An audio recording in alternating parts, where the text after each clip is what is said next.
Welcome to the OFF199th podcast. We are your co-hosts, Jay. Music nerd. And Dap. And we're just a few Miami boys who love talking about South Florida sports and want to bring it to you. So, without further ado, Off 199th starts now. all right, what's going on, everybody? Welcome to Off 199th. It's your boy, Music Nerd, and I am back with my usual co-host, Jay. I'm here. And with my brother, Ajax. Then one of our consummate Florida State alums, Nick Burnett. How you doing? How you doing, sir? Yo, what up? All right. We talk South Florida first on this podcast, so we're going to react to Miami's season. Miami Hurricanes 13-3, number 2 in all polls, first round winner, CFB Cotton Bowl Classic champion, Fiesta Bowl champion. School record for wins, school record for ranked wins this season. Fell short in the Natty. So we'll start off with the Miami fans first. What is your reaction to Miami's best season since 2002 and the heartbreak of the Natty loss? Jay, let's start off with you. I guess we lost Austin. We'll get him back in a little bit. This is the first time I'm actually talking through it, like all my feelings, and it's probably the last time I talked through all my feelings of it. It was a great season. It's above what I expected. It's about what I hoped.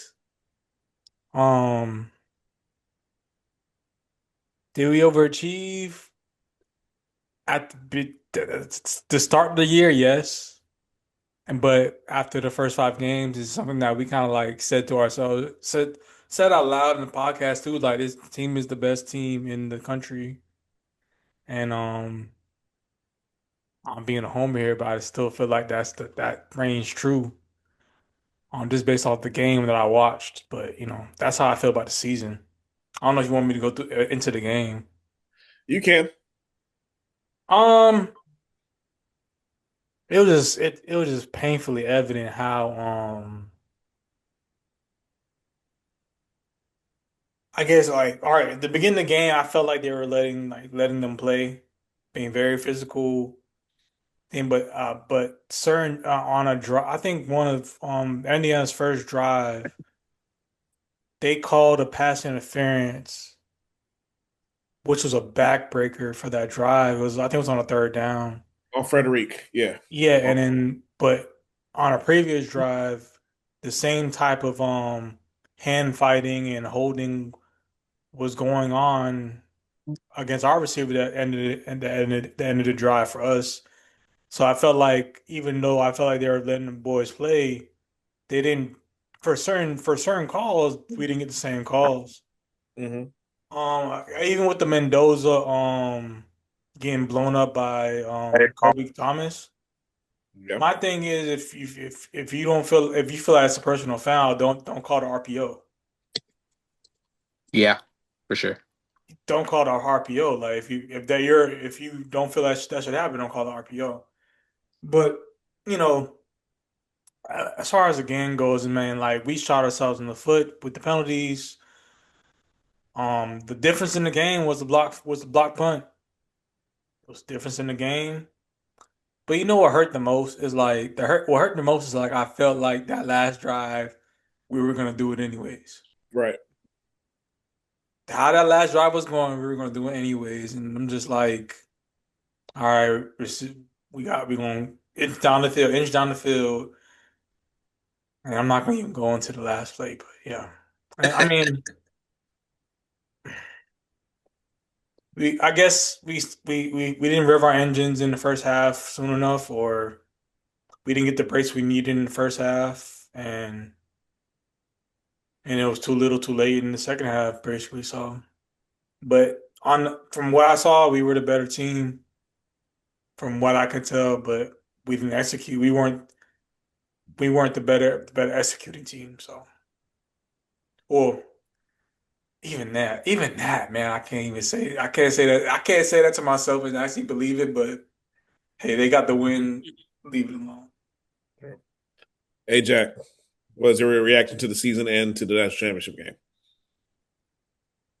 Pain, man. Just really pain. Like, pain. Like, I know I'm the, because I've seen a couple people say, yeah, I'd rather lose by 30. I was like, nah, I wouldn't want to lose by 30. But Losing like that, and I feel like our defense played the way they played. Definitely hurts. Definitely would have helped if our offense woke up in the first half and got some type of points. Um, the block punt hurt, but then finding out like after the game that they had a fake punt return set up that probably would have went for a touchdown. That hurt too, and it would have been wide open. Cause like in the moment, I thought it was weird that Mally caught that punt. I was like, why did he catch that? And I read like the 7 yard line, and then you look at the sky view, That was the like, same drive. It was the block point. yep, that's Yeah. the same drive. That is Oh, that changes everything for me. I didn't really care. I was like, who cares? that's So the you did same drive. 4 plays later, that 4 plays later, that block punt happened. So the 17 that's point swing with special teams, but I'll get into that a little bit later. yeah. So it's pain. Looking at it, and then like even like going down, like cause the going what Julian said, like yeah, like the back shoulder stuff. I didn't like that penalty on OJ at all because I felt like they were penalizing him for like knowing the play. Like, yeah, I know you're gonna do a back shoulder on me, so I'm not going anywhere. And like they're both hand fighting. In my opinion, that's something you should like let go. But that's the way it was called. Like it is what it is. But it's like it's just frustrating. Like certain points in the game, like if you just get like one stop that drive before last, they got 2 4th downs. Because how I view football, like if you got to throw jump balls, back shoulders, then like you don't really have confidence in like what you do. So you gotta rely on just like physical traits. But So that's what like the they fact that we do, couldn't though. get yeah, That's that's what what they. they No, I do. mean, not for sure. Like that's kind of like why like I had confidence in beating Indiana because it's like yeah, when they stuck, they just gonna throw that back shoulder. But like I underestimated how good they are at the back shoulder. Like so it just like they gonna spam me when they're in trouble and like it seemed Left like field, that's not not fucking happening. bro. I don't. Yeah, because like, bro, like it's crazy. Like, I don't even think they were like that successful at it. I feel like OJ was locking up. Um, like every time they threw it OJ away, I feel like that was lock up. But I think O'Connor just had a bad night, and it just wasn't his night, man. Nah, And he's very skinny and he's he's light. not as big He's light for as sure. yeah. Yeah, He's so not as big he's as the other corners we have. so he's So light, also, and like it wasn't his night, and they went at him, and they went at him like back to back, like key downs, and like you couldn't stop him. And like the last drive, everybody kept saying, "Oh, Mally was open." I'm like, bro. At the end of the day, we had to take a shot. In my opinion, we had to take a shot eventually. Like, Explain that as to me. explain what Explain the shot. well, the shot. Apparently, they were in. I haven't rewatched that play, so I don't know what they were talking All about. right. I'll tell you. go They ahead, were in Bender. cover. I feel like they were in Tampa too. There was no low guy. Like there was no low guy, so he kept following Marion. Yeah. So he kept going. So he kept going. He kept going up, and it was the right read. Just a terrible throw. Terrible throw. Because if Beck throws that more higher into the pylon, that's probably a touchdown. Yeah. Like, all right, like But y'all know that Tua do you play want to against score that Georgia. soon though? You said what? Do you want to score that soon? It's Yeah, like because I, 50 seconds left. Yeah, get the points I while you can.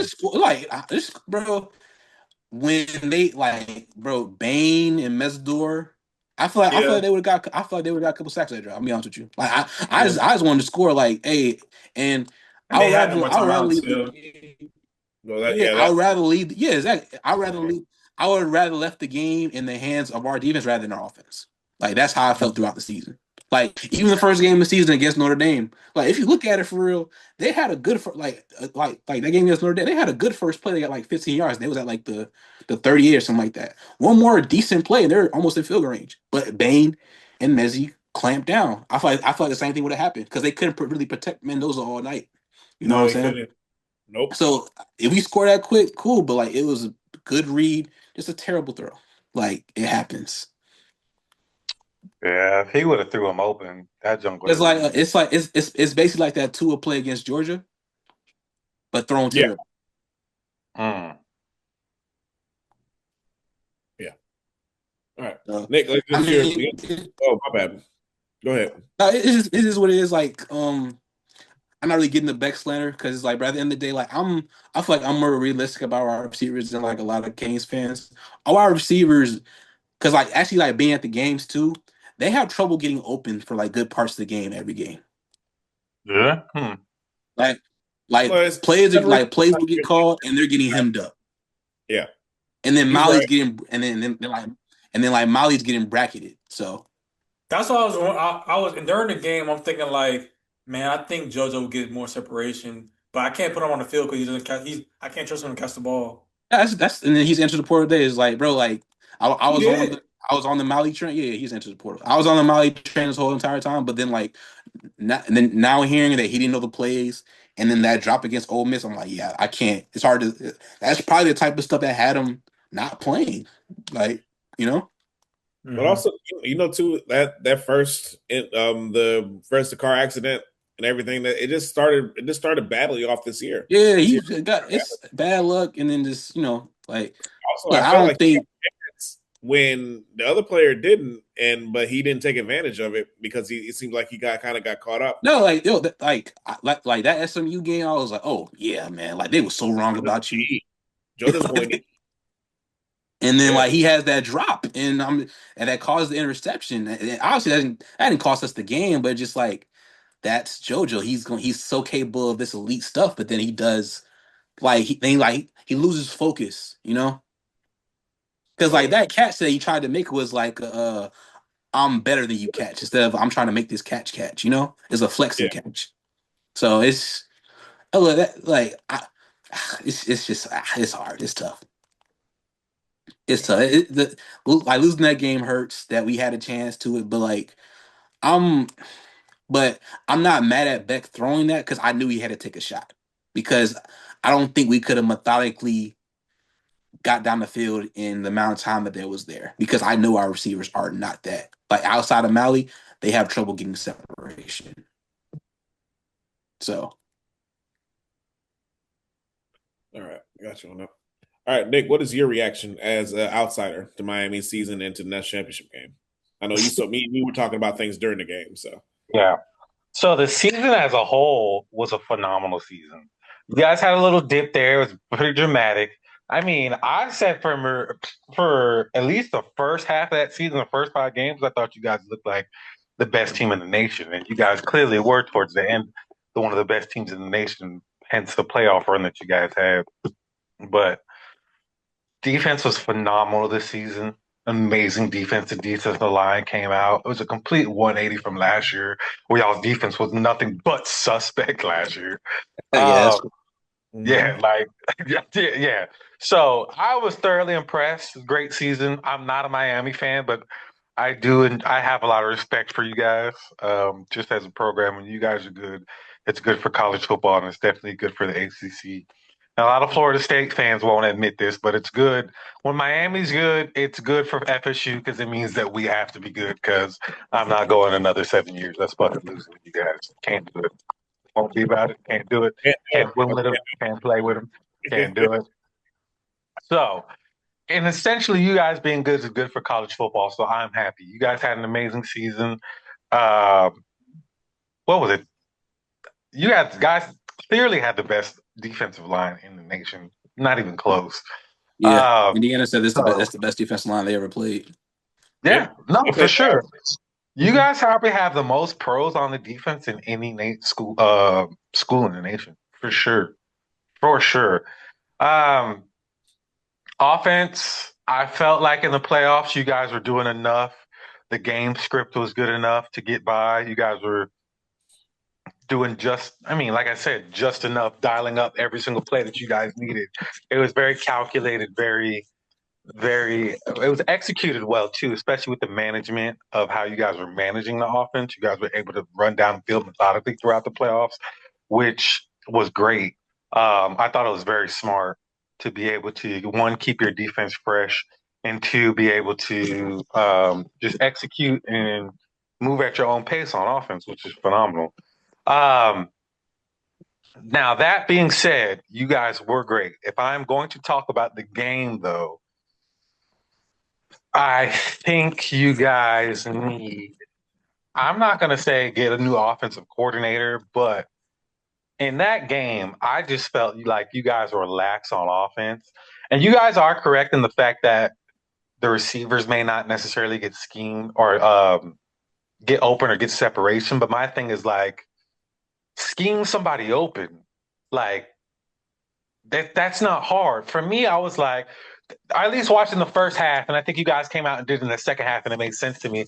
I didn't say this in a group chat or anything like that, but I was thinking, I was like, okay, nobody's getting open. Scheme something open. Why aren't you guys running any like what is Wheel it called? routes, double Wheel moves. routes, Like there was pitches. one third down play where he just ran just all hooks, and I'm You like, guys aren't running any someone has to go screens. downfield. Like there's no halfback screens. There were no bubble screens till the second half. And then you guys, let your athletes go out and do something. I mean, I understand that that's not a huge part of y'all's game, but like scheme some receivers open, like Nah, I But feel Miami, that. something like that. Mine was a screen team. So for me, I just like I yeah, like. like I think we got to acknowledge that like that was a good defense too, because like at the end yeah, of the day, like I don't think Indiana would be a team that would get fooled by screens. You know what I'm saying? But that's not that. My thing is what I sent in the text when I sent in our chat. I was like, y'all need to open up the playbook. It didn't Oh, seem for like you sure. guys were willing to open up the playbook in that first half, and I think that's what killed you guys the most. The I fact think so. is, Indiana, like that. I'm not trying to knock it away from them. Indiana was a great team. They probably have the second best defense in the nation based off that game. But like it just felt like you guys were trying to run the same script where it was like Indiana's like, nah, bitch, y'all gonna have to find a different way to beat us. And in my mind, I'm like, why aren't they trying anything different? Because y'all kept getting it was y'all would run the first two plays and we get stopped, and then you guys were in third and long for the majority of that first half. And I'm like, this is killing them. And then I mean, then y'all started to open up the playbook after the first few scores went, and then you guys were moving the ball like you needed to. So I mean, I can't say that, you know, the offensive play calling is horrible. I do think that there needs to be some type of difference going on. But then again, maybe that does boil strictly down to personnel that you guys have. But Yeah, I I think mean, it's more personal. overall, yeah, I mean, but that's the thing though. Like you still scheme your receivers open to a certain extent. Like you just don't leave them one on one. Like there have been times Florida State receivers, well, I probably shouldn't use us in the best, but previous seasons we haven't always had the best receivers, but our receivers have been able to get open because we scheme them open. Maybe it's Jordan Travis rolling out or somebody else rolling out in the play action, but I just felt like in the first half there wasn't enough diversity in the play calling other than the typical script is what I mean. I don't want to say shoot yourselves in the foot in the first half because I mean you guys ended up coming back, but obviously I said this to my barber who's a Miami fan. Yeah, I'm surrounded by all of y'all. I said the game's gonna come down to three big plays.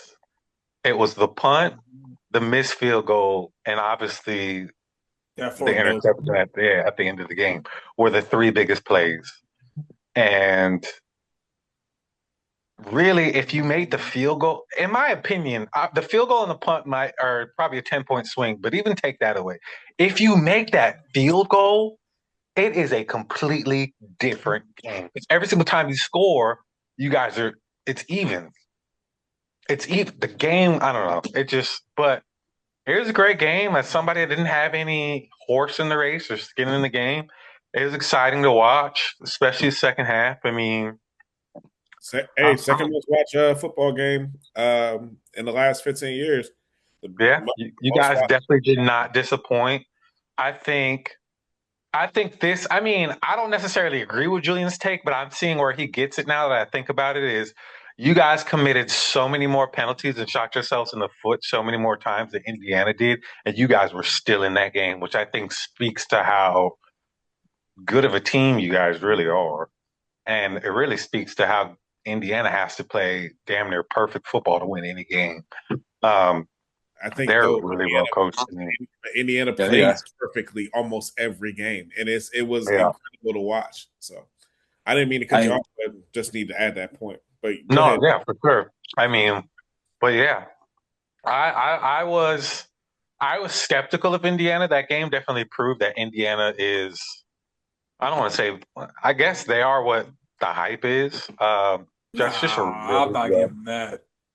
The hype in the sense that that's a really well coached team. Well, I'll be on this record and saying I'm not very impressed with Mendoza. Mendoza. No, I wasn't Yeah, either. I wasn't either. I don't understand how he's the everybody's just On his dick, I don't understand that yeah shit. fawning over him. Well, he's the white preppy guy. He's Yeah, a guys. prototypical private school Yeah. guy. I'll take it in the shots. I'll take it in the back. I'll take it in the front. He's Yeah, the whatever. All American. He He's the makes All me American for me. kid. I was He's the like, All American what? kid of a But high. He's a high echelon All American kid who grew up in this private school and kept that private school demeanor. the thing So is now about it, he's Cuban everything American, and he's Yeah, he's everything not that an even white. American All right. wants to be. No, no. yeah, he's the first All right. Let's Cuban be real here. American. He's white. He's white, guys. Come on now. He's white. But He's look, white. well, he's He's going to white. go down as he's going to be the He's go down white. Cuban He's American white. to win the Heisman He's Tom Brady for for the Cuban community. Is that what you're trying to say? Like, Like no he's but white. for white Miami quarterbacks is in college football right now. yeah, but Miamians are definitely claiming that Cuban part. Like that was what the buzzer was about the entire game and the entire week. Literally, I had to write an article about it for my class, my diversity class. Saying So what? well, basically that him being Cuban and Mario Cristobal being Cuban because Mario Cristobal is the first Cuban coach in FBS history. So Yeah. like they're kind of But vying they for didn't that to be mention the first that. Cuban American to win a national championship, basically. And they both went to Columbus. And the guy's dad played with Mario Cristobal at Columbus. Hmm. So there's Interesting. a lot to connect. There's a lot that connects them. So, but I guess it's my turn. Let's speak about the season. I mean, I know Jen talked about them kind of overachieving. I'm like, you can say that in a way, basically, but really they didn't. Miami, I think, was the better team in all 16 games they played, and you can kind of the more talent. I'll say this: the more talented team I don't in think all so. 16 games. I don't think so. Which game do you? You Which game? don't? Ohio Which State. game were you guys not the most Ohio talented? State. Ohio State, no question. I give you Ohio Ohio State sucks ass. They hadn't played No, anybody no, they all don't. Nick, season. no, they don't. No, No, they Nick, don't. No, they Talent-wise, don't. Nick, Fuck out No, of they here. don't. I can't No, they say Think don't. that. I want it. They I'll don't. die on that hill. I'll die on the hill. I'll die And you on the dying. hill. You That's fine. think dying. That's fine. Miami. I'll die I'll on the say hill. this: I I'll think die Miami on the is a hill. better team than Ohio State, I'll but die on the hill. it's a more talented team. Nah, So you didn't say like that's what I say. You said more talented. Ohio State is the more talented team. Ohio State's the more talented team than Miami. I'll give you that. But I All think right, Miami. Yo, fine, that's fine, what I'm, whatever. That's hey, how y'all hey, want to define it. If that's how you want to boil it down, okay, Yeah. hey, fine, look, whatever. Nick, they But got they as had a a high team, look, as hey, a team, Ohio State sucks. As a team, potentially they have 3 top 5 picks on that team currently. I hear you. I hear you. No, But no, as no. a team, Scratch that. No. Scratch Four. 5 potential top Four or 5 five. picks. 4 or 5. Yeah. That's what you thinking. Well, you Carnell Tate potentially in the top 5. Jeremiah Arvell Reese. potentially all top 5. And who am I missing? Oh, Caleb Downs. Caleb Downs, Jeremiah Smith. Hey, at the end of the day, Julian Sand was a Heisman finalist. So He wasn't good in our game, but he was a Heisman finalist, bro. so actually I had to commend the way he fought back in our game a little bit. Yeah, like he did. I feel like he did. I feel like he did what he had to do. I just feel like he had a couple of mistakes that he just couldn't take back. Like it'd be like that. So all right. So yeah, okay. 15 out of 16 games, I feel like Miami was a more talented team. And that 16th game, I do feel Miami was the better team than Ohio State. So I know Ohio State players came out and said if they played that game 9 more times, it would win. I think Miami would win 6 out of those 10 times. That's what I think, based on like the way they coach. Because I think that a lot of things Ohio State doesn't do well on offense. Miami is able to take advantage of on defense. So I think that they have the lull, and then you have the way that people talked in the middle of the season. Of course, I think more so other people were a little bit more. Well, actually, I'm a part of a lot of Miami groups. A lot of Miami fans are really upset after that SMU game. So, but I think that the way that Miami finished the season, I think they showed who they really are, and then you have that run into the playoff, and you see they got to their identity. And when it comes to the defensively, was phenomenal. This is exactly what we expect to see from a Miami defense, and I think had them in is the best hire. I said this in the reaction video that some of y'all Oh watched. yeah. I think Oh Heatherman yeah. was the best hire in the nation this year. I think bar none. Great hire. I don't think he's going to win the Broyles. I think that the Indiana defense coordinator is going to, but I've been voting for him every day. I think that like Miami does not do what is done without Heatherman. Now that being said, when it comes to the offense and when it comes to Shannon Dawson, now I know a lot of Miami fans have been calling for his head and everything. I don't think it's like that. I don't think it's that deep. Yeah, I think that people are forgetting that Miami faced what was Texas A&M number 9 ranked defense. They faced a lot of good defenses this year. Yes, and I'm gonna just talk about the playoff alone. The number 9 ranked defense, the first ranked defense in Ohio State, and then of course Ole Miss is not that high ranked, but the head coach right now is Pete Golding was their defense, so they were more defensively focused. But I mean that was the game they pretty much could get whatever they wanted in that game, and then you faced Indiana's the number 3 ranked defense. I think that Miami did in each game enough offensively and schemed enough offensively to do what they needed to do. But I agree with Austin. I agree as well. There are some things that kind of lacked, but I also agree with Nick that sometimes you got to scheme people open. I think what they were able to do in Ole Miss, they were able to do things like that. In Indiana, I think they started out, and I said this on both sides. It's not just the players who have nerves when you go into a national championship game. Coaches too, yeah. Coaches do too. I think Mario was ready. I think Mario had the team ready. I think that both Dawson and Heatherman approached the game at the beginning a bit tentatively. And I think they both had to kind of get into the game. Now, I think Heatherman did it because he didn't have Lucas and he didn't have Brown. So, and I also think that's another thing too. They did this without their best cover corner PFF wise in the playoff. They faced 4 of the best sets of wide receiver cores in all of the nation, and their best cover corner was not able to play a minute of the playoff, and Miami still was a touchdown away from winning. So I think that needs to be talked about too. But I think that what Miami was able to do defensively and offensively, I think you have the right coordinators. And I know I said this a couple years ago as well, but I really do believe that Shannon Dawson's the right person for the job. I don't think Shannon Dawson's going to be here much longer, nor do I think Heatherman's going to be here much longer either. I think next year is their last years. Yes. I think both of them are gone. You think the offensive coordinator too? Why? Yeah, he interviewed for a couple head coaching jobs. It's going to happen. This is third straight time for. I know he interviewed for the two. I thought he was in the running for the Tulane job. I think he's in the running for Tulane. I think JMU as well. Oklahoma State as well. Oklahoma State. So yeah, and then JMU ended up going up to Billy Napier. So I mean, like, there's going to be a job that takes him away, and same thing with Heatherman. Heatherman's gone. Heatherman's gone.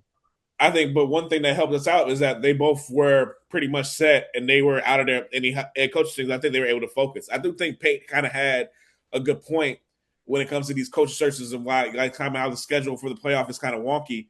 Is that you have these coaches, a lot of these teams their coordinators are about to leave, and so and then when you have the portal opening up in the middle of the playoff, they cannot be completely focused on doing what they need to do to win the national championship. I think it's telling that both Miami and Indiana ended up going there because they're not losing any of their coordinators or any of their coaches. Everybody's staying here. So I think that has a long way of doing it. I think they were able to focus and do all the things that they were supposed to do. I do think Indiana had a bit of an easier time to get to it when they played Alabama and Oregon, as opposed to Miami playing Texas A&M, Ohio State, and Ole Miss. Yeah, I think we have the toughest. Miami definitely had the toughest road to do it. But at the end of the day, you also earn what you earn.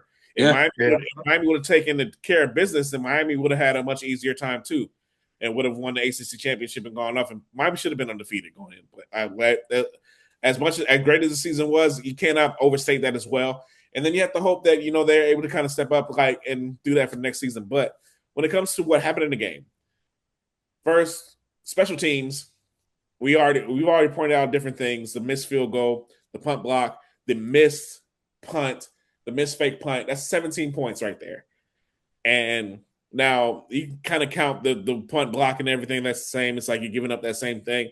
But that swing, Miami just wasn't able to dictate this game as Miami had dictated the other three. Miami dictated the other 3 games. Like they only trailed for maybe a combined total of 10 minutes in the Ole Miss game. Other than that, they led the entire time in both the other playoffs.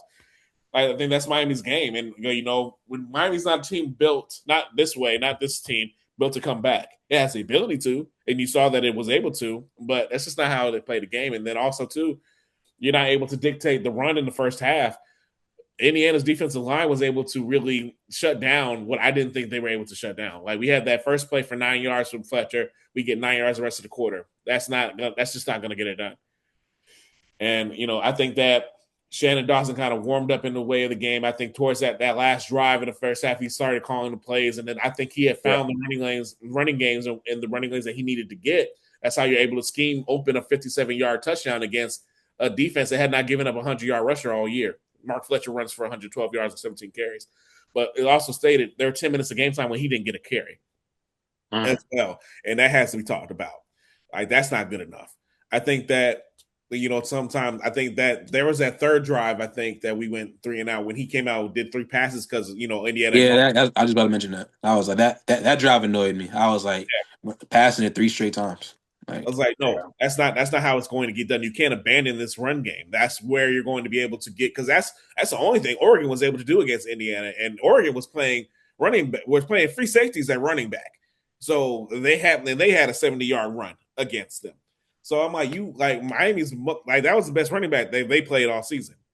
Mark Fletcher by far was the best running back they played all season, and I expected him to eat a little bit more, and he did, but it was the second half. He just, you look back at the game and just let's have missed opportunities. And so much, it's not so much what the amount of penalties, because Miami's been able to get away with that amount of penalties the entire season. It was about their average. It was the plays that had happened. It was third down, getting a face mask when you're about to get them off the field on the first drive. It's that third down pass interference. It's that offsides when you're about to get off the field again at 3rd and 3, and then they convert the next play. It was when the penalties happened that made them more backbreaking into it. So that would reeled his head. But to be fair, it's like one thing I said in my in the group chat with me, Josh, and Nick, and one thing I said on my reaction to it. What became clear is that these are the 2 best teams in the nation, no matter what. Yeah, absolutely. So absolutely. Ryan Day said we would have beat these teams by 10 points. It's like, well, you had a chance to beat these teams and you lost by 10 points to 1. Why did bitch ass said that? Yeah, I think that's a fake. I don't think no self-respecting coach is gonna actually say. I think that's a fake quote. Like, why is he talking? You lost. I don't think he said that. I will say this: it has not been truly confirmed, but the way that all Ohio State players have been acting, I think Ohio State players feel like that, but if a coach says that, then you gotta lose respect. But I don't think he said that. I don't think no self-respecting coach will say that type of stuff. There's no way. But for me, that's just basically what it is. I am immensely proud of this season. There are great strides that have been taken over, and I think also, with speaking about Mario Cristobal, I think that he has improved each season that he has been here. A lot of the narrative about him is that he's a great recruiter, but he was not a good in-game coach. That I think has to be expunged. It has to be excused. I mean, every big game that he played this year, he won, except for the national championship. I'm gonna be honest. He called that game masterfully. Yeah, time wise. Yeah. After having issues with time control in his career, I think the last 2 seasons he's been really good with time. Yeah, he was. I think he was spot on with it.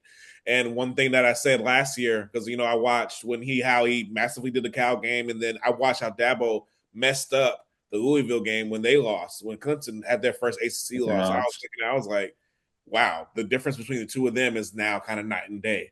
And now you kind of see like who's coming forward and who's not. And now I know we're gonna talk a little bit more about what's next a little bit. But for me, it's just I think that this is a very bright start, no matter what all the FSU and Florida people are saying online, because it's been a pretty rough week for all the things they're saying. Now, all of it they can't really talk about, and I keep just mentioning 2-10 to Florida State fans, but that doesn't stop anybody. But anyway, I mean, like also real, it's like it's like what can like Big 3 fans really say to us? Like honestly, well, no, they can't say anything real, but they're gonna find things like what one person put was that this was the 22nd straight season that Miami has lost at least 3 games, and I'm just looking. I'm like, bro, what? Are you serious? How petty can you be? Like, it's petty, but apparently, anytime that I mention that, I'm being a hater, but.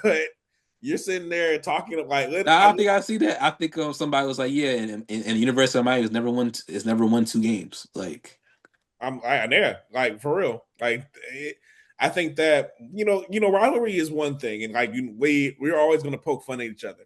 My issue, I think, and we'll talk about this a little bit more later, just kind of the national the national reaction to Miami this playoff season. I did not like it. I did not like how these teams are kind of talking about it, like how they were really, and then just got mad. They got hit in the mouth and then got upset and said, "Oh, that won't happen again." I was like, "It doesn't really need to happen again. The whole point is playing this game."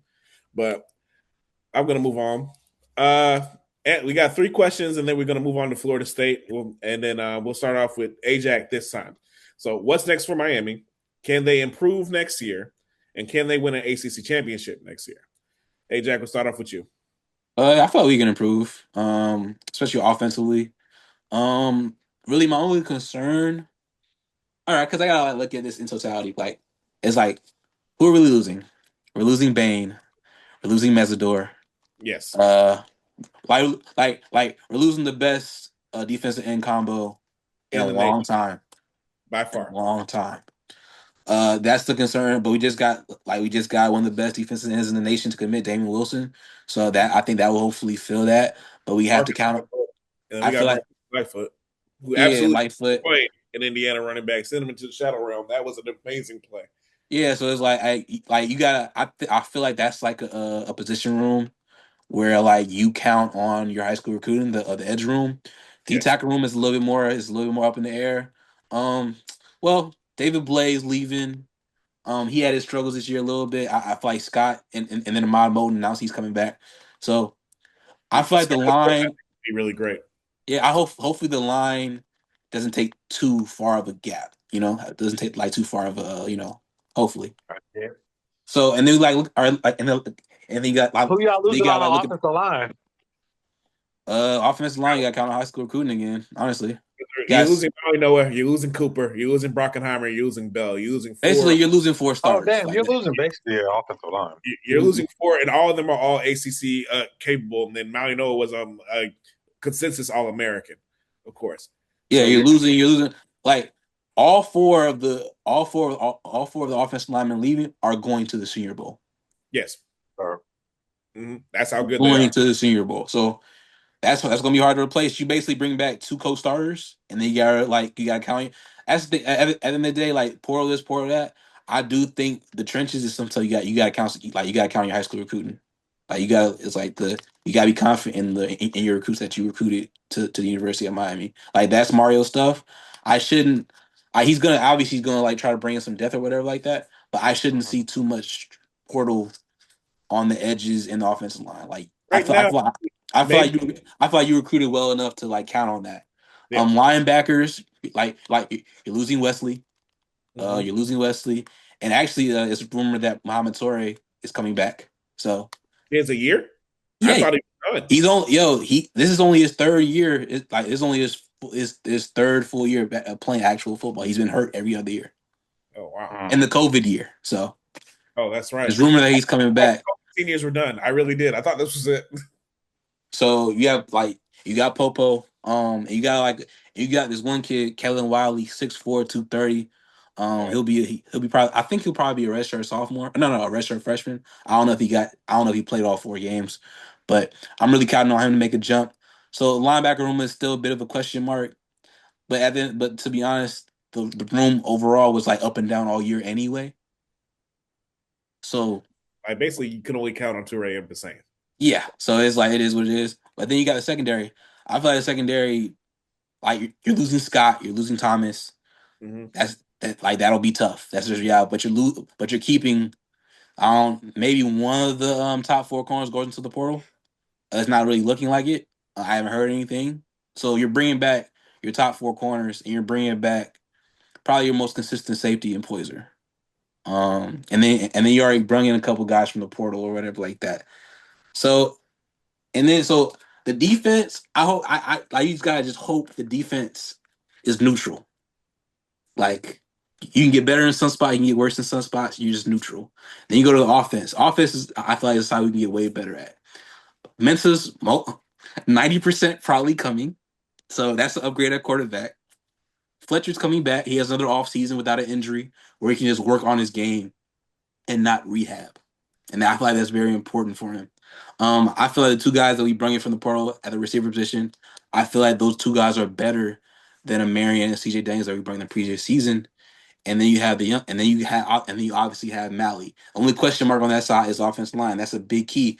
But I trust Mario and Mirabal to get it done. So I thought we can be better. But at the end of the day, this was a great run. So I'm not going to sit here as like some biased fan and be like, yeah, nah, like this can happen, this can happen. Yeah, it could happen. But like the one thing I heard about Monday night is that like I looked at it and I was like, man, like this could be it. Like we may never be back because that's just how sports work. You know what I'm saying? Yeah, So That's how college football is right now. yeah, for sure. exactly. I mean, I do feel like Miami's one of the best at talent retention.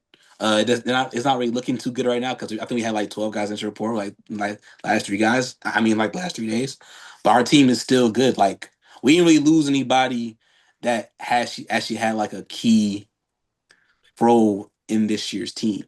Yeah, the only person was Pringle, but Pringle's coming back. So Yeah, so it's like you gotta like hopefully it all comes into place. And I'll fully acknowledge that it might not. That's just the reality of it. But yeah, I feel like we can be better. Obviously, like we're the favorites in the ACC again.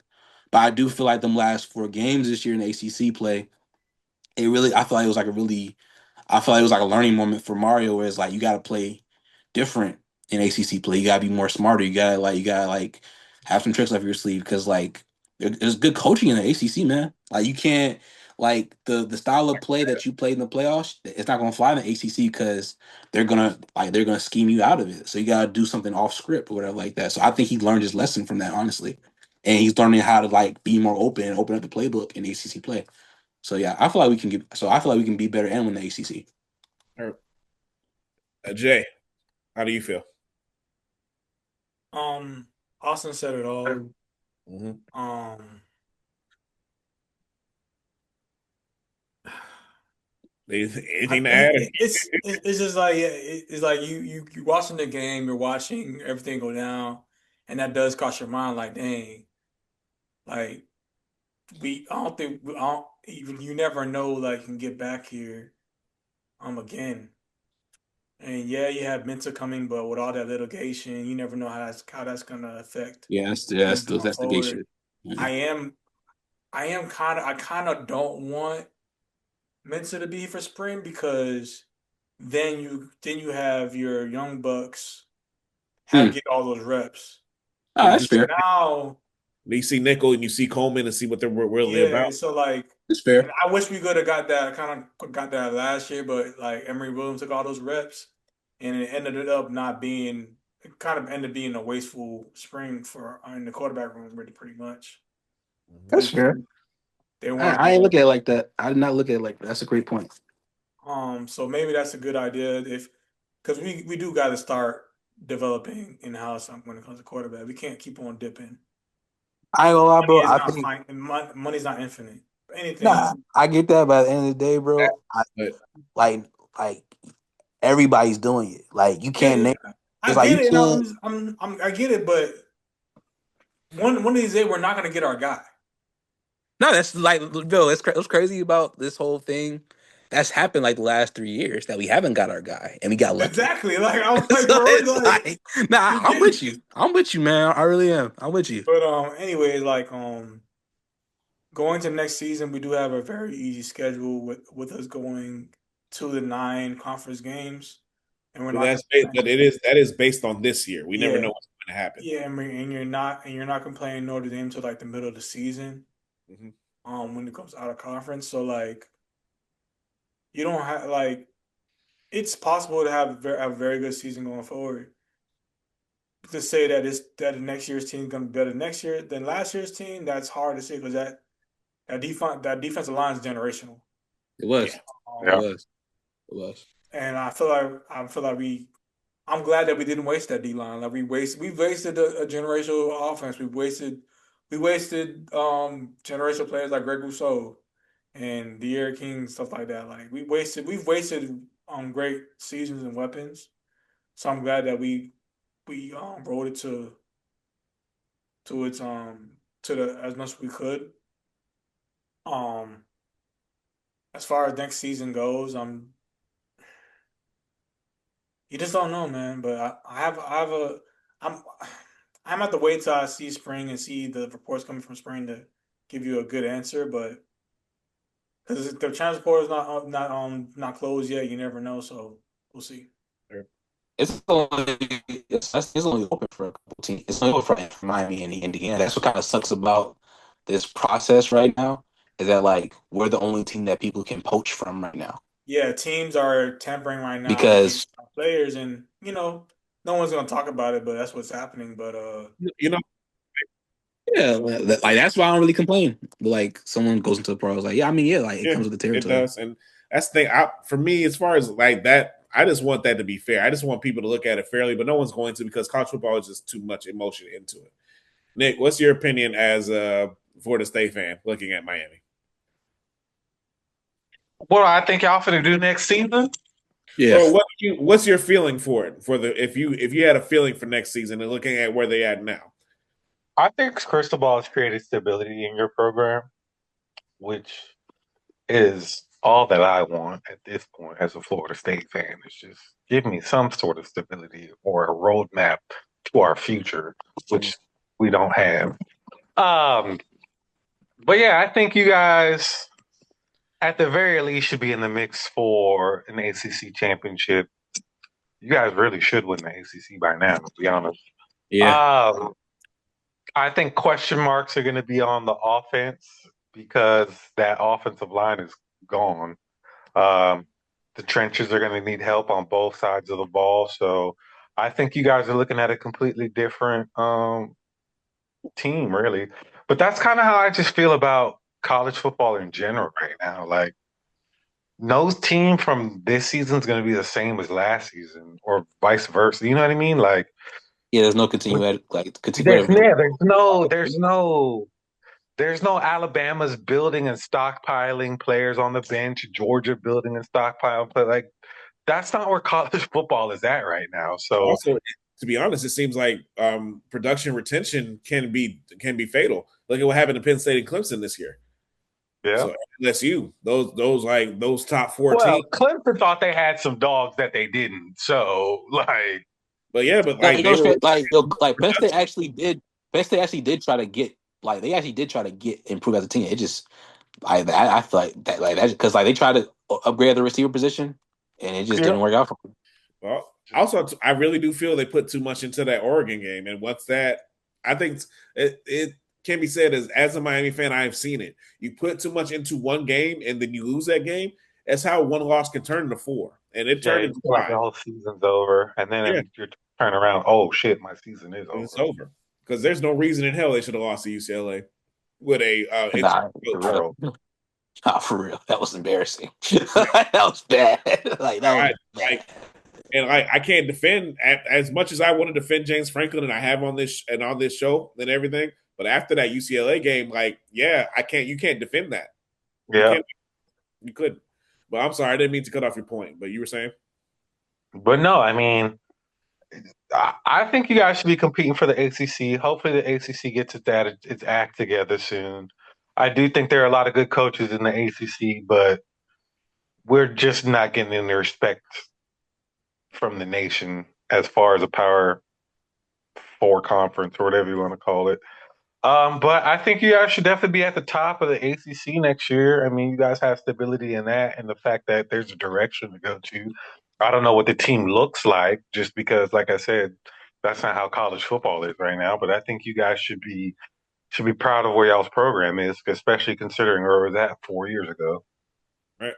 And Oh yeah, I made an allusion to that in my reaction. 3 years, like it's not that long ago, we were losing to Middle Tennessee State by 2 touchdowns, and Yeah, and then we're one drive from the national championship. I think Miami, Austin broke it all the way down. So offensive line and defensive line are going to be the key again. But one thing I love is like the skill positions are coming back here, except for quarterback, of course. But Mensa, I think, can be if we're able to get him. And we know like there's like a small chance that we don't, but he will be a bit of an upgrade. But I do like the idea of developing our quarterbacks. With that being said, you never know what's going to happen with that. Like the term of the day basically is transfer. Like the final eight yeah, teams had transfer quarterbacks, if I'm not mistaken. Final four teams all yep. definitely did. So at the same time, that is what the nation is going towards. But I think I agree with Nick too. And this is the main thing that I've loved so far about Cristobal's reign is that he has a stable floor, you know, Yeah. and I think that with the ACC, I think that, and this is one thing that you have that comes with playing in a conference, Notre Dame, is that you have to deal with the fact that you have familiarity. Familiarity, it breeds contempt, but also it breeds danger for teams. And I don't. We'll go. I think we'll go a little bit into this a little bit later, but the fact of the matter is, I think this is going to be the final year, of course, that not being in a conference hurts Notre Dame. But I am so glad that not being in a conference hurt Notre Dame this year, even though. And but I think as far as Miami being able to, Miami needs to be at the top at the ACC, in my opinion, for where they are, for where their trajectory is going, and what I don't think the conference needs. I think the conference needs a good Miami. The conference needs a good Clemson. The conference needs a good Florida State. So we got to figure it out. So, like that's probably the main reason why they call the ACC trash, because Clemson and Florida State are not good. They're not where they need to be. So I won't necessarily call Clemson trash. They're just a year away from the college football playoff, and even state is what's wild to me is y'all are 3 years away from being snubbed for a college football playoff spot to be, or 2 years. It's only been 2 years, but I think what has happened and what we'll get into Florida State right now. Matter of fact, so moving on. Nick, we will start off with you with this one. Florida State finishes 5-7. Actually, eschewed a bowl invite because they didn't have enough. They weren't going to have enough players to fill it. So Max Exodus in the portal, but you did retain a lot of good young up and coming talent that you had, like the Twins, and a couple other players that you are able to get. For you, in your opinion, Nick, what's the outlook for next year? Do you think they can turn it around? And how long of a leash does Norvell have before he's gone, in your opinion? Only God knows how long this man's leash is, because he should have been fired this year. Yeah. I don't know. I have no idea how long his leash is. I genuinely don't have the slightest clue. Do you feel it would take like another big name like Lane Kiffin becoming available for that to happen? Because I heard the rumors is that they tried to backdoor Lane Kiffin, but they would not get rid of Norvell without a guarantee. It was James Franklin. I don't think it was. So it wasn't Kiffin. It was Franklin. Yeah, that's the only coach that I wanted was James Franklin. That was the only one that I wanted. That's where he wanted to go. Huh? So Franklin wanted to go to state. I heard that. I did not hear that. I didn't hear that he outwardly was like, the job I would like is Florida State, because I don't know why we wouldn't have. I mean that like they never outward it with it, but like that's definitely what I feel like he felt because I think with Franklin, the reason why he was willing to go to ACC, he feel like there's like a clearer path for him to go to the playoffs in ACC, and he's correct. Honestly, if you want me to be like completely like transparent about it, he's correct about that.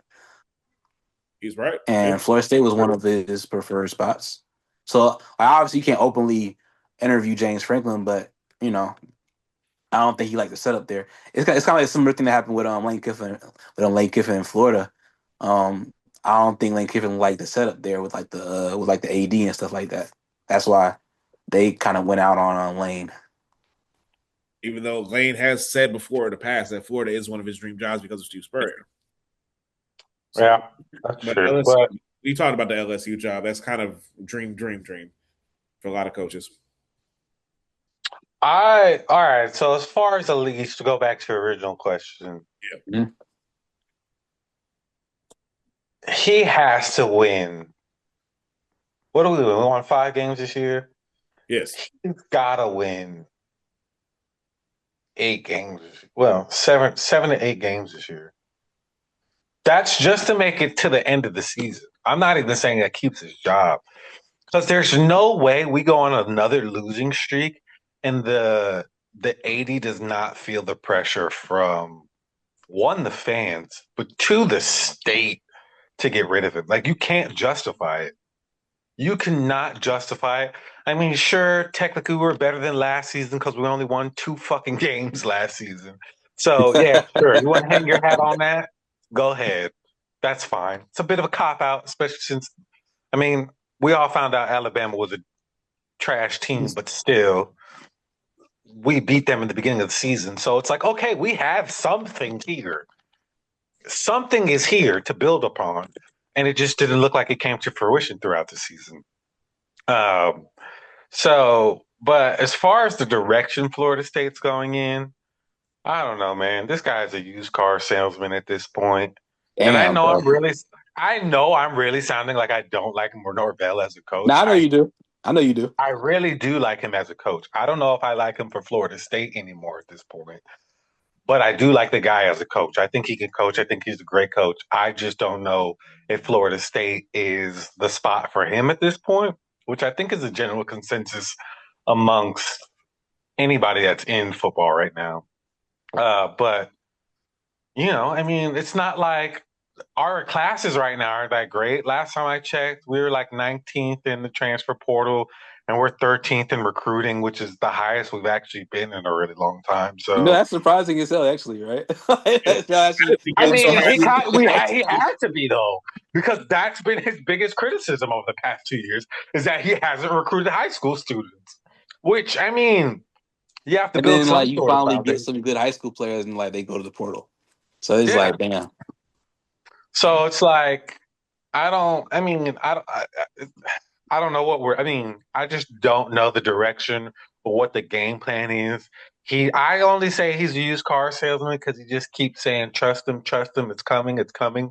That's what he keeps saying. We got to hold faith. We're going to be on top. That's the verbiage that continues to be used in anything that I watch. But there's no clear direction for this team, in my opinion. I don't know what we're doing. I am on a brighter note. I do think that it is a good thing that we are bringing back a lot of key pieces that were for the season, like the receiver rooms for holding up pretty good, which Who's you coming know back? it's pretty much coming back, which is a good thing. I think familiarity with the system will work, but my thing is we don't have a fucking quarterback because that Auburn transfer we got is hot garbage. His highlights looked like lowlights. He didn't have highlights. It was just film. I mean, It just it Bill. was it was not impressive. Um, we do have a freshman that we like, but they're not going to start him, and God knows how long we keep him before Come he on, hops in the transfer portal. man. That's So, crazy. I mean, the direction we're going in is I don't know. Maybe I'll have a better understanding come spring game, but right now, as a Florida State fan, I just have my fingers crossed. Maybe we can win 8 games next season, and that'll be an improvement on this season. I don't know. Yeah. Okay. I well, yeah. I mean, I don't know much more to add with that. I mean, I think my concern. I think, yeah, you said the used car's been pretty big because of the way that he's selling it as well. But I It's think, just he keeps asking for a lot of faith with yeah, with with no deeds done. look, man, let's be real. Like you have a 2 season span where you win 23 games, and the Yep. next 2 seasons you win 7. I don't how it's like, Crazy. That's wild work. yeah, That is wild work. That is insane. yeah. And then on top of that, when you put it all together, this is what 6 losing seasons in 8. I mean, look, that's an issue. That's something that you have to deal with. And you can't just like say, "Oh, we'll make it better," and like sim saga bim. No, no, no, no, no. That's not how that works. When before this 8 season thing started, which I lived in Tallahassee, I had to deal with the whole 7 year. I was there the entire 7 years getting our ass whooped by Jimbo Fisher. Y'all were Yeah, that was averaging 10 wins a season, 10, 11 wins a season. We're always in competition with rough. ACC. Yep. The only thing that stopped really Clemson from becoming a powerhouse earlier was Jimbo Fisher in Florida State, in my opinion. Yep. Yep. So I think there's a standard there's a standard that all three of the big three schools need to have. And we would have this conversation with Florida if we had a Florida alum, if Dad came on or something like that, but too. But He don't care. the best thing that He Florida don't care about Florida. He don't care about the podcast. He yeah, don't care. No. He don't care about Florida. yeah. Uh-huh. Because I've asked him like, yeah, what do you think about John Summer? He's like, My dad He's actually not a G5. He's not a fan of G5, which I don't blame him. Yeah, Yeah, he kind of feels it's like the same old type of thing. That's what he kind of feels. Exactly. Why would you they go have out and get another G5 coach? almost the same exact resume as he did before. Billy did it before he came in. Almost the Yeah. same exact, almost like down to the last win. But also, too, I don't think he ever thought they should have fired Dan Mullen as well. So I know my dad didn't like It's that. been that. We went to the SEC championship the year before. Yeah, so I don't blame him. But it's something to be said. Dan Mullen still doesn't have a job. Well, no, yeah, he does. He's at UNLV. Oh, that's right. Yeah. He does. Yeah, he just got a job. So I mean, I know there were other things going on there that led to that, but it was during that it was during that it was just a lot of weird things going on. But like there's a standard that these three schools have had. And the best thing that Florida State fans can say is that they're trolling Miami fans for losing in the national championship game, which I'm I just think like, bro, like yo, my fault, Philip. Repeat what you go just ahead. said. Repeat what you just said. The best thing Florida State fans can say this year is that they're trolling Miami fans for losing in the national championship game Yeah, because they just there lost. you go. There you go. Like I'm like some of the things that I've dealt with this past season from Florida State fans have been absolutely astronomically just pathetic.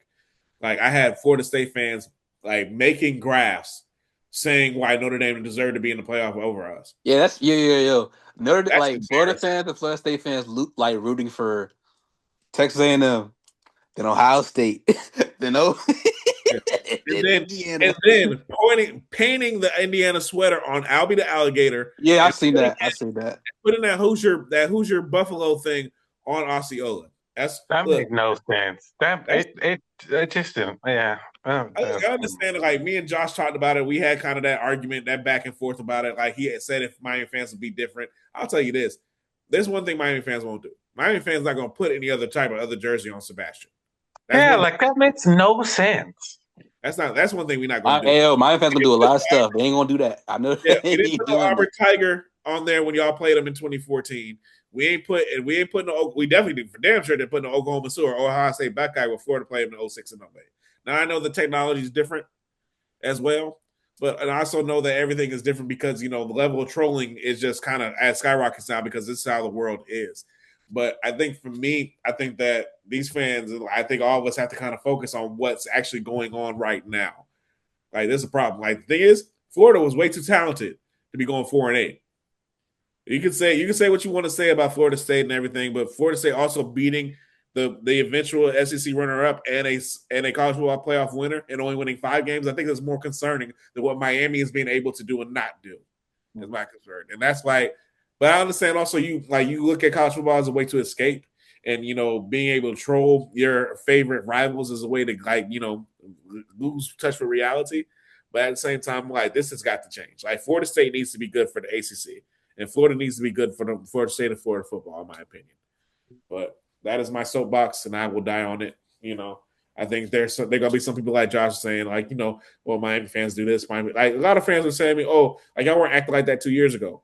People forget I came on this podcast and said that it was wrong. What happened to them? What happened to No, them? for sure. I thought it was hilarious, but I think it was wrong.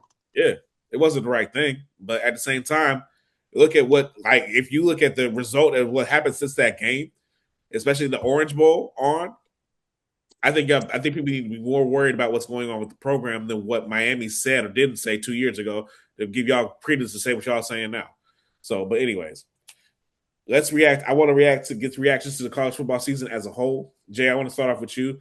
This is one of the crazy seasons I feel in recent memory. I think if you would have told me 5 years ago that Indiana and Miami would be the best two teams in the nation, that they would face off in that championship in Miami, I would have slapped you in the face, like straight up, because I think I would have and I would have reported you. I think is this season. I want to ask these questions and I want you to answer them in any type of way. Is this season a good sign for the sport? More parity, an ACC school that didn't even win, that didn't even play in a championship game, being within 45 seconds of winning a national championship. Is this good for the sport as a whole? Jay, give me your reaction to the season and how you feel about it. Yeah, I think it is good for the college football because at the end of the day, the two best football teams play in the national championship, and that's I the agree. goal. Um, as far as the season goes, college football season goes, like I was so invested in this season. Maybe it's because Miami was so good, but like even though other games were very interesting to me, things were happening every week. I could never get a parlay to hit. But It was It's very just, interesting. it It was kind just of eclipsed my happening. interest in the huh? It kind of there's so many things that were happening, so I agree with that. Yeah. Yeah, parlays were hard this year. It eclipsed my interest in NFL. I kind of checked out of NFL this season because college football was so much more interesting to me than it was the NFL. Yeah, it also didn't Yeah, hurt. Miami Hurricanes are good, and the Dolphins are ass. Yeah, that yeah. helped. But even then, even when the Dolphins are terrible, I still sit down and watch an NFL game. But I wasn't even doing that.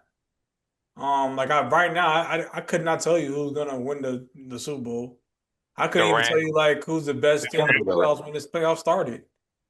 To be honest with you, I really didn't have no clue. But yeah, one thing that needs to stay the same is 12 teams. It's perfect where it's at, and honestly, it needs to kind of oh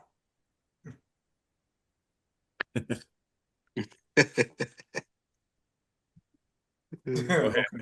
okay, but but yeah, like Saying that is where it's at for 12-team playoff.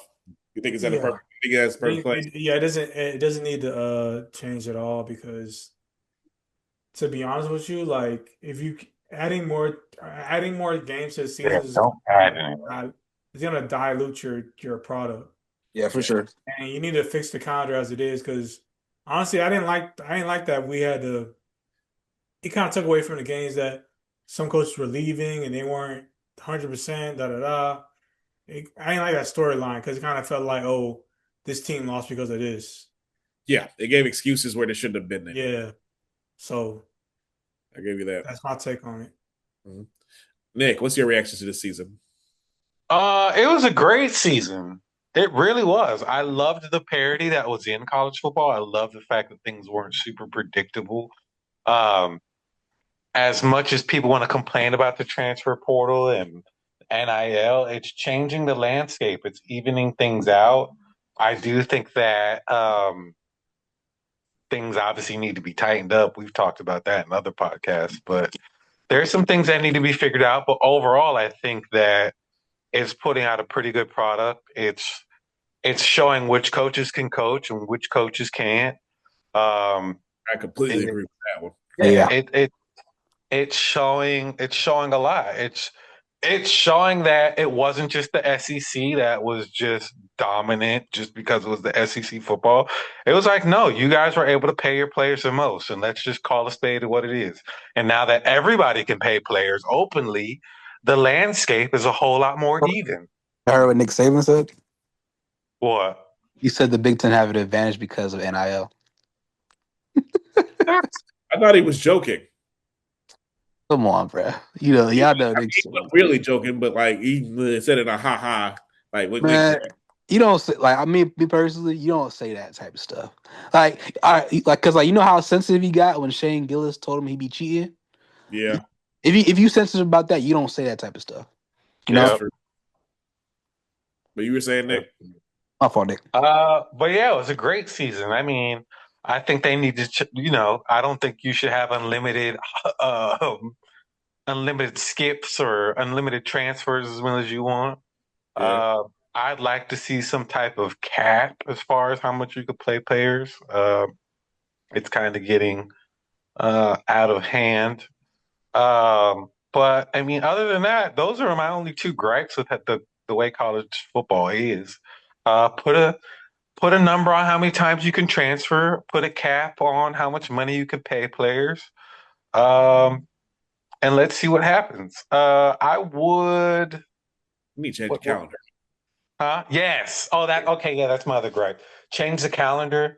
Change the windows for when the portals are open. Change the windows for when coaches make changes within, Yeah, career changes or moves. Yeah. I don't think that it was. I don't think it was fair that Lane Kiffin wasn't able to coach Ole Miss, and that Coach he the had. team. Yeah. Like that's. Yeah, you could argue they might have won the whole thing if he was there. You could argue that. You could argue that, but I mean, that team was great in and of itself, even when it was being coached then. I think what's his name again? The defensive I think the coordinator? opposite. I He think the golden. opposite. I think they probably don't beat Georgia for After next season, he'll Nah, I be a think they head beat coach. Georgia, Julian. Because Huh? I think they beat Georgia.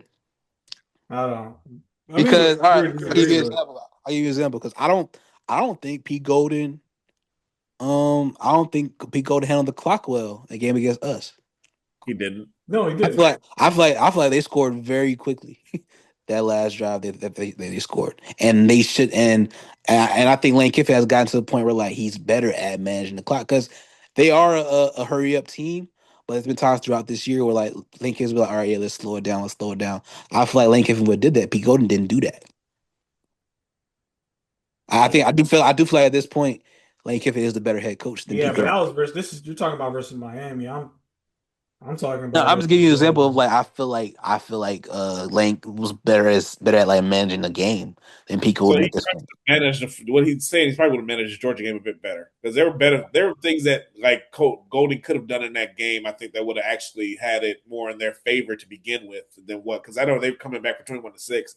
It really should not have been that bad that game to start with, in my opinion. That Ole Miss Georgia game. Yeah, So, shouldn't have. but True. but the better team ended up winning. But Ajax, what did you want to say about this season? And then I I'll feel like this season was great. Had a lot of parity. It was surprising. All the teams that we said were gonna be in contention weren't in contention. right. Um, and I feel Yeah. like that's great. I don't feel like that's a negative at all. I feel like that's great. I feel like the facade of the FCC, the SEC got exposed a lot this year. They're not that good. You know what I'm saying? And I love that for college football because it's been a bullshit narrative for a long time, and I really appreciate that that narrative is finally getting put to rest. That like them that is that like the like that they're a top heavy conference and they're not that deep. I love it. So I mean, and then the drama with Miami getting in or whatever like that, that was great. It was nerve wracking for us. Almost had a heart attack, but Yep. even the. But yeah, I do think it should stay at 12 as well. But getting to like the state of college football, whatever like that, I feel like this will all get solved if like I feel like it would all get solved if the schools do something they'll never do is to make the student athletes employees and they don't want to do that. So it's a dead conversation. You know what I'm saying? Like they wouldn't be able to transfer if you all made them employees like the contracts that they make these kids sign will actually be enforceable if they actually made them employees, but they'll never do that. So so I that's think that would ruin college. Not ruin college football, but that would oh, significantly change college oh football. if they made them employees. Yeah. I mean look, at the end of the day, if you make a school money, what are you? You're an employee. Like, and that's been going. That's why like when people talk about like the purity of college football, it's never been pure. It hasn't pure in a very long time. Yeah, he's got a point there. It's never But been pure. I think that's what NIL has pointed out, and I think that's one of the things that is pointed out this season. NIL has leveled the playing field in that way, so you're able to put things out in and an open landscape, and then all of a sudden it's like, wow, damn, Miami can beat Ohio State on a neutral field on a day like this. Miami can beat this and then everything, and then like or a team like Indiana can rise from the ashes and become a national champion. I Mhm. think that this season was amazing. Uh, I think it was not as crazy as 2007, and I'm not sure if Jay and Austin remember it the way that I do. Or I know Nick, you weren't into college football back then, but 2007 was absolutely wild. But Talking about LSU, right? the LSU year, yeah, Miles championship where he won with 2 losses in November. It wasn't just 2 losses on the season; they lost 2 games in November, and were able to That's wild. championship. That's wild. So that's how crazy that season was. They were like the number 2 team lost 11 out of the 13 weeks in '07. Like you kind of had the craziness of it, the parody of it, like to the point where people were saying that a bad loss was to Louisville and SMU, who spent half the season ranked, and Mhm. trying to make those arguments for it, and trying people making arguments about which losses are better when teams played on the field. Yeah. I Yeah. think that this season was incredible. Of course, I think what makes it better is with Miami being good as well. That makes it a bit more compelling for us. But also, Florida State being Alabama was absolutely amazing. That was Yeah, it incredible. was. Can't hate on that one. It was. Man, you can't even say it. It's like, there are certain things that happen this season. Virginia making a run and going to ACC championship, but all of that to be and for Duke to win that game, even if it is a horrible look for the ACC, and it is, it's an incredible story. Yeah. I say, like, it's an incredible I story. mean, it's bullshit, but it is an incredible story. It's an incredible story, and even if Virginia would have won, it would have been an incredible story. I think, and then Notre Dame kind of being out the last minute, mind making it in. I think that's compelling, of course. Even if even as a journalist and looking at it that way, and what I've been learning in school, that's an incredible story for people. The way that the now, of course, one thing I would fix is the committee. The way that they go about things, I think there needs to be a lot more transparency in the way they do. I think we should have seen why Miami was 8 spots behind Notre Dame when they had the same exact record and similar opponents that they had played. For me, that makes no sense. I think they had. You say that, and I'm not even going to say you're wrong. But for me, it's one of those things that I love to hate because it creates so much drama. Now, and you're right, it does. But the thing is, too, they are supposed to be different from the AP, and they copy and pasted the AP's role. And then the thing is, a lot of things that were exposed this year was how very shitty and very wrong a lot of the AP poll voters are. Yeah. Pratt was killing them all year. Yeah. Like, it's like, don't get me wrong, there are a lot of hardworking AP guys out there, but a lot of them are just not. They're copying and pasting their things right there. For an example, I think that Florida State was still getting votes even after they had gone, even they lost to Stanford. Really? Yes, they were still receiving votes.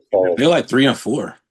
Yeah, we were hot garbage because they weren't because that's crazy. Paying attention because they can't, and I think that's the point. Because these are local writers and stuff like that. But for the committee to paste and copy that. I mean, the Big 12, like giving the Big 12 all that credit they were giving, and then all of a sudden the Big 12 is the worst shit towards the last 4 weeks. Mm-hmm. I think the Big 12's never been shit. But the first that first CFP ranking, I know we all said the first CFP ranking doesn't mean anything, but the problem is that it dictates and it gives false hope to people. Thing is, the main reason why, like Notre Dame is they were babyish and all that stuff, but the main reason why they actually have a gripe is because of the way they were treated the entire time. Notre Dame should not have been that high, and Notre Dame and the way that the Big 12 should not have been viewed that high as well. Utah should not have been 12th ever, in my opinion, in the ranking. Not once should they have been that high. That's incredible. That's incredibly irresponsible to me as a voter. But that's what's going on there. So and to put it in perspective, I have our predictions and what we did at the beginning of the season. ACC, Jay said UM versus Georgia Tech. Nick said Clemson versus UM. And the rest of us said Clemson versus UM. The Big Ten, Jay said Penn State versus Oregon. Ajax said Penn State would win. Nick said Ohio State would win. I said Penn State would win. So Big 12, me and Ajax actually got it right with Texas Tech. Nick said Houston, who actually was ranked for a good amount of the season. And then Jay said Arizona State. I also recall me saying I'm jumping out on a limb here. Yeah, you did. No, you did. You did say that. Now, we did adjust as well as we went into the season, but I didn't take those down. I think Nick ended up saying that Georgia was going to win the SEC halfway through the season. I did say that. We all said Ajax said LSU was going to win the national championship. But that was bad. Hey, that was bad. Y'all got it. I knew that was bullshit. Yeah, got it. LSU. But all of us said Texas was going to win the SEC, and that did not happen. Only Jay said Alabama was going to be the SEC championship game, though, because I said that LSU was going to play Texas too and lose. I said that as well, and we were all wrong. Yeah, Jay had Texas as a favorite. Nick had Texas. Me and Nick had Texas as a favorite. Ajax had LSU. So that's the kind of season that it was. The parity was absolutely amazing. No, Archie Manning can't fucking throw. No, he actually got better throughout the year, but hey, it is what it is now. It'll be interesting. He won when he started out the season. Nah, he wasn't. You got that. His first throw was a skip, and that's the thing. I actually think Sarkis just called a really good game in that one, but I think that he was just not where he needed to be. But another thing I have a gripe with going forward, and this is one thing I'll change. I need y'all to stop letting Notre Dame get away with the fact that they get to be a top 12 and get a spot. It's Dog, just they better not make that an official rule. That's Nah, gonna it's be already not. it's It's done. official. It's done. It's It's already done. done. It's done. If it does not expand beyond 14, which it looks like it's not going to, because tomorrow or today when this post is going to be the deadline. If it does not expand past 14, that is locked in. So even if it expands to 14, they will have a spot. It's locked in, and it like literally anytime that they show it, they say it on the this bottom. is horseshit. So I don't Why like do it. they keep yo? So let me ask y'all a question. What does the NCAA do at this point? What you mean? As far as what with Notre Dame, No, just in general. Like, what are they governing? What are they ruling over? What are they? Because you used to just be making players' lives miserable, telling them what they can and can't do. Players But live now mutual. that you can transfer anywhere and people are getting paid, you could do anything. I don't feel like the NCAA does well, anything. So and that's why the don't you monitor what the fuck Notre Dame does and stop catering to them? well, this is what it was to begin with. Like when you really think about it, what were they really governing to begin with? They were trying to govern kids that they really should not have been governing in that way. And Yeah. it made Especially the way they were governing them. yeah, Honestly, like to this whole judge, jury, executioner thing. What happened to SMU should not have happened. No, don't get me wrong. What SMU was doing during the 80s and 90s is absolutely atrocious. They should not have been doing that. But to kill to that program like that was crazy.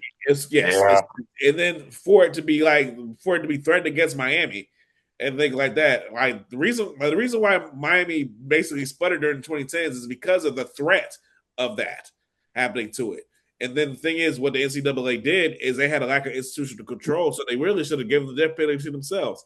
I think what NIL has exposed as well is how really truly toothless when it really gets down to it, how the NCAA really is. And I think that catering to Notre Dame because of what they did 60 years ago. Now, don't get me wrong. I would say this about Notre Dame, and I hate this. They were smart about how they took advantage of all this. They were. I have to give that to them.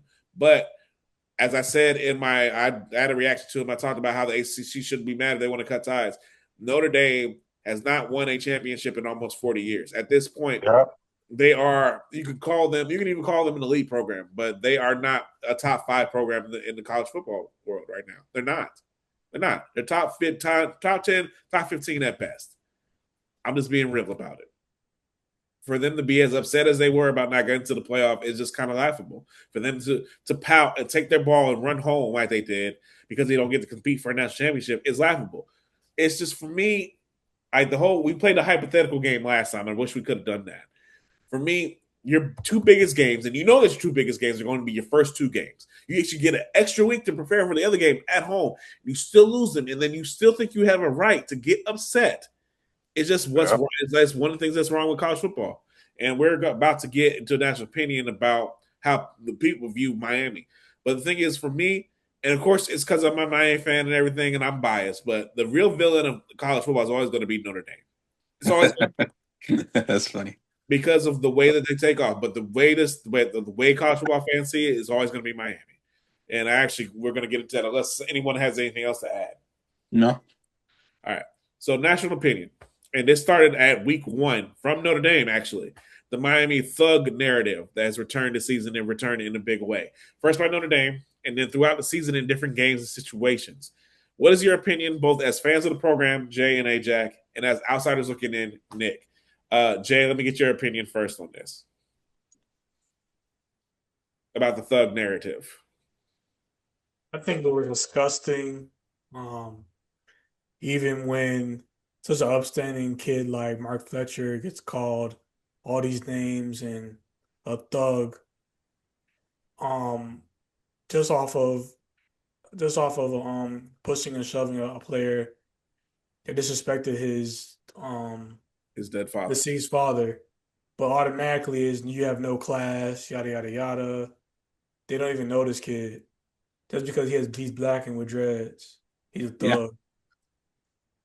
So it's been happening for years. I'm not surprised anymore. Nick, what's your opinion if you have one? I personally haven't heard too much of the thug narrative this season as far as as an entirety. You guys being called that or considered that. I do think the Mark Fletcher comments were unwarranted especially like when you actually do your research on who this guy is. It's like, yeah, it's further from the truth, man. The guy got upset and stuck up for himself. Really, we're holding people against that. Um, I just think, it's, I don't know. I think it's mostly based off the past and the image that you guys had in the past, which I'm not even necessarily true.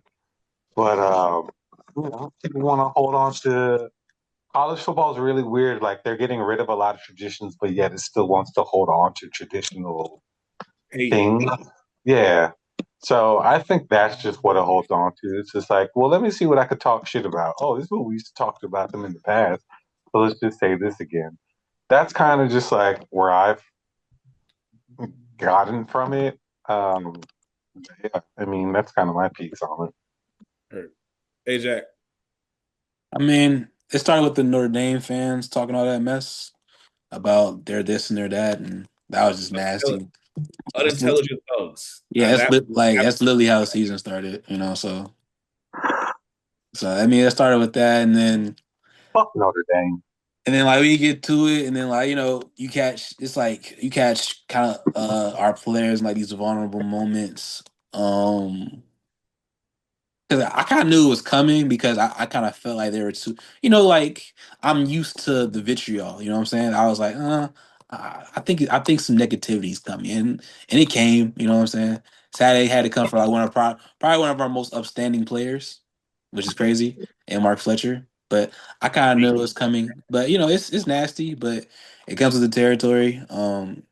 Miami's always gonna have that kind of label. Unfortunately, I don't really know why. It's been like 30 years. 40. I mean, yeah, I mean, like at the end of the day, you just gotta blame Notre Dame, for that. Because but yeah, it's just nasty. I get you.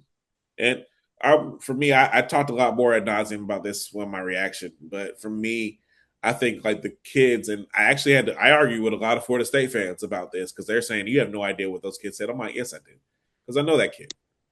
Like we know that kid. Just like if it would have happened to one of y'all players, you know that kid and everything. And he said, well, that argument is, for me, Florida State fans making arguments for an Indiana player who's Yeah, like it's just probably. nasty. Like, why you doing that? Like, why you thinking?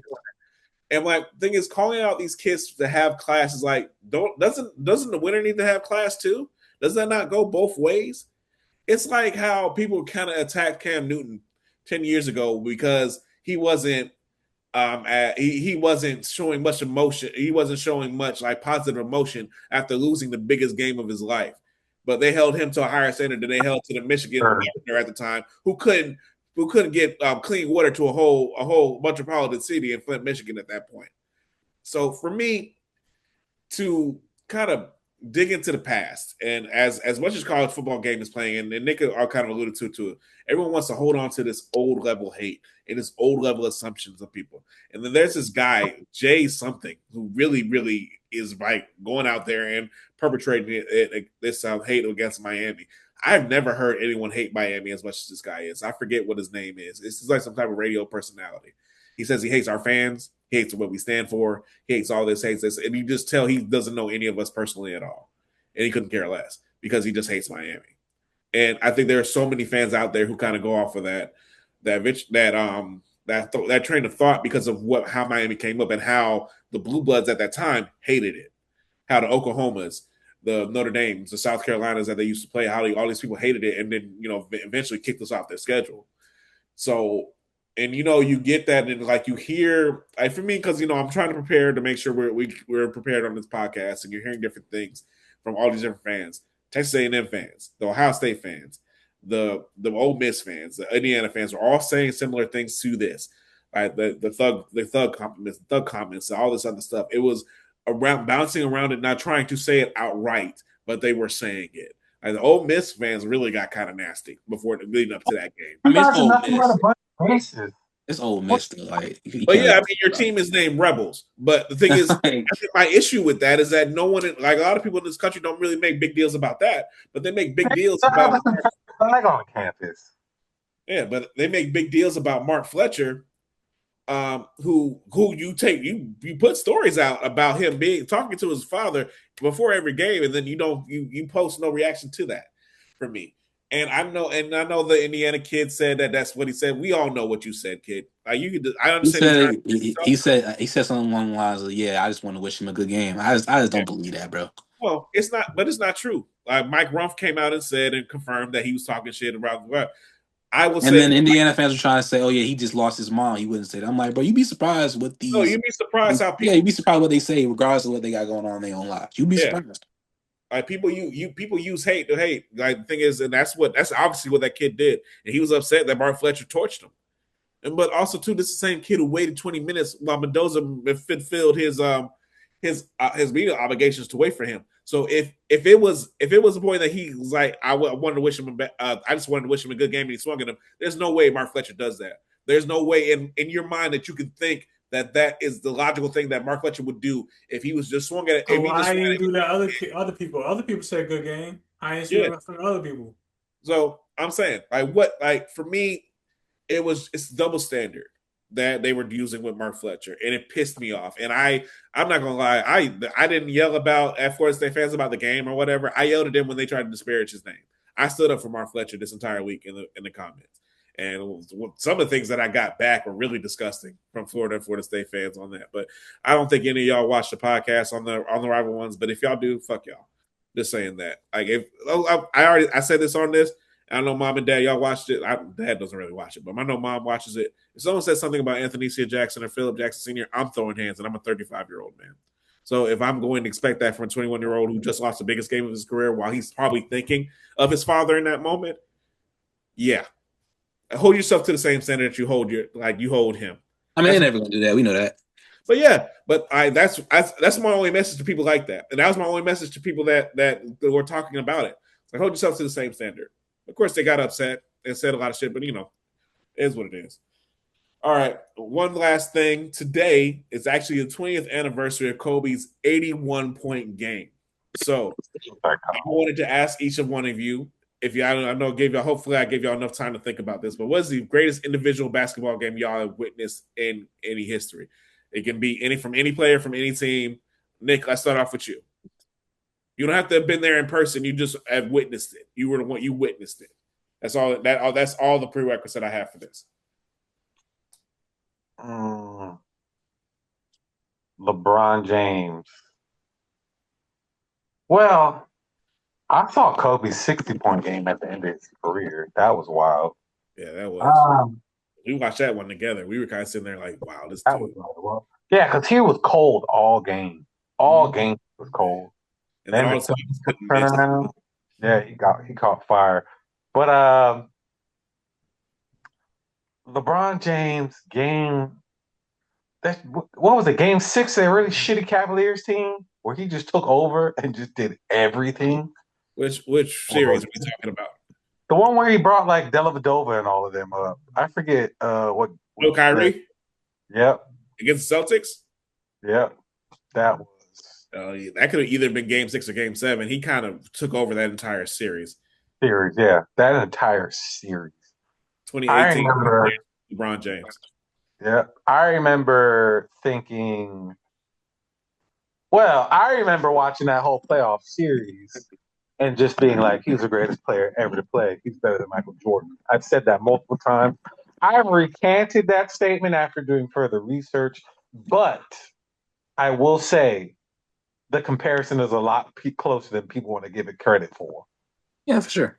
Oh yeah, it's a lot closer than people want to be commended for even. I mean, I told y'all, I was like, I don't mind people saying LeBron's the GOAT. They used to be saying like the dumbest, most dick-eating shit of all time when they say it. That's it. I think that he needs to be commended for even making it into an argument because that's a testament to both their greatness, in my opinion. But continue. I think that's got to be the greatest. That's just the greatest performance I've ever seen. And then obviously whatever Steph does, but I think LeBron's just more impressive because at that point in his career, he was still playing both sides of the ball. And he was just doing it at a very high level. His IQ during that series was insane. That was just some of overall the greatest basketball I've ever witnessed. I'll add an anecdote. I remember Al Horford was interviewed about it years later. he says he remembers like we're all huffing and puffing. We've all been playing like our regular minutes in Game 7. And then you look over at LeBron. There's 3 minutes left in the game. He's played every minute. He's not even huffing. He's just Yeah. standing there looking at you. And it's like he said, it's like at that point, it's like you don't want to feel fear, you don't want to fear a person, but at the same time, you're like, who the fuck is this guy? Like basically. So Yeah. I think that's kind of how because they had, I'll be honest, that Celtics team had no business beating that Celtics team. That Cavaliers team. That Cavaliers team had no business beating that Celtics team. And I that's agree. another one of those Celtics teams that was probably one of the most talented teams in the NBA did nothing. Well, not nothing. They just didn't Well, they didn't have Kyrie. I'll give them that. But that's true, but still, the way Terry Rozier was playing at that Oh time, my god. they should have won that series. So Yeah, he got a payday off of that series. oh yeah, Jay, He got a fucking bag. what is the greatest individual basketball performance you have seen? You have witnessed? Individual. I didn't see Kobe's 81. I didn't see that either. me either. Yeah. That game was Dwayne late. Wade's finals run. It was on. That game was on Championship Sunday. So I was watching football, and it wasn't a national televised game either. So his 81-point game. Yeah, you saying, Jay? Probably Dwayne Wade's finals run. that's a good one. 6. That's a real good one. Third. Did you want to expand upon that, or were you good? Nah, I just remember just sitting there like not appreciating what I was seeing at the time. Just excited to finally get that first championship. Yeah. But then you appreciate it years later. It's like, yo, that's hard to do. In that era of basketball, it's hard to do. And the way he played is hard to do. Like basically neither team averaged over 100 points, but this dude averaged 35 points in that series. And the pace was the slowest pace. When you think about it, the more you think about it, like in that era where they're bunching the paint, it's a big man league. They have multiple shooters on the team, and you're getting your points by driving to the basket in the mid range. It's also a testament to how good his development was at that time of developing that mid range and finding ways to get the ball in the basket. Right. Because at the 04 Olympics, that was one thing everybody kept saying he couldn't shoot. And then 2 years later, he uses that shot to basically win the NBA Finals against supposedly the best team in NBA. All right, Austin. I mean, y'all know this is my favorite player, Steph Curry, 2022 Finals, Game 4. Oh yeah, because that's probably one of the most that if you look back at that Warriors team, that team was not good. it was old. It was actually pretty old, and they're younger players. Yeah, Draymond Green wasn't good that series. Clay wasn't really good that series. Was Andrew Wiggins, Klay Thompson. He was the second best player, and like that was good. But like the way and the team that they were playing, and then Marcus Smart coming off a defensive player of the year, and that's Curry's matchup. That's who's guarding him majority of the game. So the fact that he was able to come out and drop 40 the way he did, and kind of like dispel the narratives about his playoff performances, about his finals performances. Ridiculous. It was ridiculous. So he kind of like dispelled all the narratives in just one game, and it would just because as a fan of somebody to watch them just like overcome the narratives in real time was just it was amazing to watch. I can't even lie. For me, of course, that Dwayne Wade series is always going to be top for me. But since it's already been mentioned, I will say the 2023 playoff run for Jimmy Butler. For me, it's going to take that cake. And the main thing that's going to stand out is the 56-point performance against Milwaukee and the 42-point performance to ice it out again in Game 5. I just think that series was just incredible. Like you think like them coming off the season, you're not very hyped about this going into it.